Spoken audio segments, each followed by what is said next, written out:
पालंग शाग आपण मैंने बहुत प्रकार बनईकी खाई किंतु यही टाइप रे थरे बनइबे देखिए बहुत ही हेल्दी बनवा सहित एत टेस्टी बनब पिला माने तो मागी मागी की खाइबे। स्पेशली पिला माने पनीपरिबा शाग ना शुणिला माने नाक टेकंती। तो आपण माने शीत दिन रे एई पालंग शाग सरिबा पूर्व निश्चित भाव रे रेसिपी ट्राई करंतु। 100% गारंटी देबी आपण माने निश्चित भाव रे पसंद करिवे ए रेसिपी को आ खाइबा को एते हेल्दी समस्ते मागी मागी की खाइबे। चलंतु आज रेसिपी स्टार्ट करबा। पालंग शागर रेसिपी बनवाई मुझे 2 बिड़ा पालंग शाग नहीं। पालंग शाग को भल से मु बाछि नहीं। तो सबू शाग को बाछि सारा मुझे शाग को काटी नौची। आपन बेसी चुन चुन करके काटबेनी, टिके बड़ बड़ साइज रे काटिबे। आपन क्वांटिटी हिसाब रे बेसी कम करि परिबे। तो मु 2 बिड़ा शाग नहीं। आपन चाहिले अधिक मध्य किंबा कम मध्य नहीं परिबे। एई भली भाव रे शाग गुडी को काटी सारा परे आमे ताको गोटे बड़ जगह को ट्रांसफर करबा। एबे आमे सबू शाग गुडी को काटी सारा परे आमे ताको भल से धोई आनिबा। धोई सारा परे आमे ताको गोटे स्टेनर रे रखिकी ताको भल से छांकी दबा। तार एक्स्ट्रा पानी गुडी को बाहरी आसीबो। एबे आमे शाग को साइड रे रखिबा। एठी मु नेइची गोटे गिना अरुआ चाउल। मेजरमेंट रे मु 3 मुठा अरुआ चाउल नेइची। मु गोटे घंटा पूर्वरु चाउल को भल से भिजेकी रखि देइथिली। तो एबे आमे चाउल को भल से धोईकी ताको एबे छांकी नबा। छांकी साला परे आमे गोटे छोटो ब्लेंडिंग जार रे धोईथिबा चाउल को सेथिरे ऐड करबा। दर्शक बंधु आज रेसिपी बहुत हेल्दी आ गोटे यूनिक रेसिपी हबा को जाउची। जदि आपन को आज रेसिपी पसंद आसीबो बिंदुरोसेई चैनल को सब्सक्राइब करिनेबे, लाइक करिवे, कमेंट करिवे, फेसबुक पेज रे देखुतिले फॉलो करिवे। एबे आमे सबु चावल को ब्लेंडिंग जार ऐड कर साला परे आमे गोटे मुठा पाखापाखी रसुण ऐड करिसंती, गोटे इंच अदा, गोटे कंचा लंका, 1.5 चम्मच एठी जीरा ऐड करिछि। तापरे आमे एठी अल्प पानी देके आमे ताको पेस्ट बनेबा। ध्यान रखिबे पूरा चिकन पेस्ट बनेबेनी, एई भली भाबरे दरदरा पेस्ट बनेबे जेमिति कि सुजीर टेक्सचर आसे। ठीक सेही भली हमकु पेस्ट दरकार। आज रे गोटे रेसिपी यूनिक बनवा को जाऊँगी जो कि आम आज चाउलर पेस्ट बनइबा। आज मसलार पेस्ट किसी दरकार भी पड़ोनी। एबे आमे गोटे बड़ जगटे नबा, सेथिरे आमे धोईथिबा शाग को सेथिरे ऐड करबा। एथिरे आमे स्वाद अनुसार लुण एठी ऐड करबा। तो मु एठी 1.5 चम्मच लुण नेइछि, जेहेतु चाउल पेस्ट भी टिके अधिक क्वांटिटी रो अछि से अनुसार मु एठी लुण नेइछि।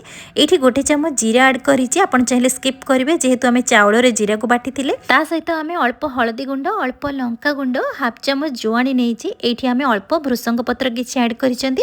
आपण चाहिले एथिरे धनिया पत्र मध्य ऐड करि परिबे।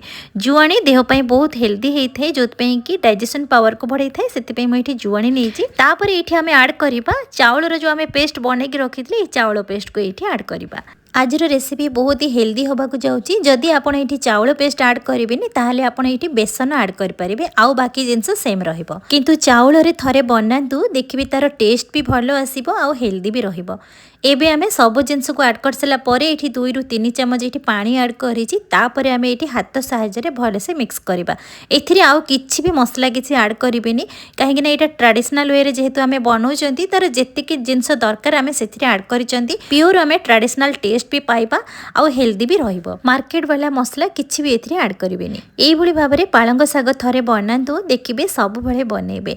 काहे कि ना पालंग शाग हम देह पई एते उपकार हेइथाय। कैल्शियम तो सेथिरे बहुत मात्रा रे थाए।